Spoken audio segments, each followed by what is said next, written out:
Eetu on urheilulukiolainen ja jääkiekkoilija, joka tavoittelee paikkaa ammattilaisliigassa.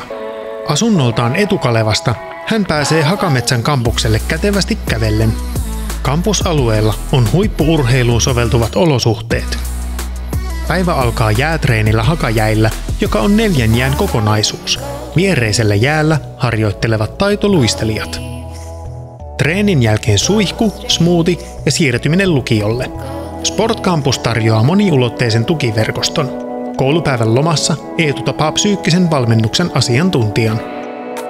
Päivän aikana Eetu nauttii urheilijaravintolassa ravitsevan lounaan, joka tukee suorituskykyä. Lukiolta Eetu jatkaa voimatreeniin. Paikalla on eri lajien urheilijoita ja urheiluakatemian fysiikkavalmentajia. Oheisharjoittelun lisäksi kuntosalilla voidaan suorittaa erilaisia testauksia. Harjoituksen jälkeen on palaveri valmennuksen kanssa. Sitten palauttava hieronta. Hierontayritys sekä muut tavoitteellisen urheilijan tarvitsemat oheispalvelut löytyvät kampusalueelta. Illalla Eetu tapaa kavereita keskustassa, jonne pääsee sujuvasti ratikalla. Sosiaalinen elämä tuo vastapainoa tiiviisiin päiviin. Hakametsä Sport Campus mahdollistaa huipulle tähtäävälle urheilijalle kaksoisuran, eli opiskelun ja harjoittelun yhdistämisen. Kompaktilla kampusalueella kaikki on lähellä eikä aikaa kulu siirtymiin.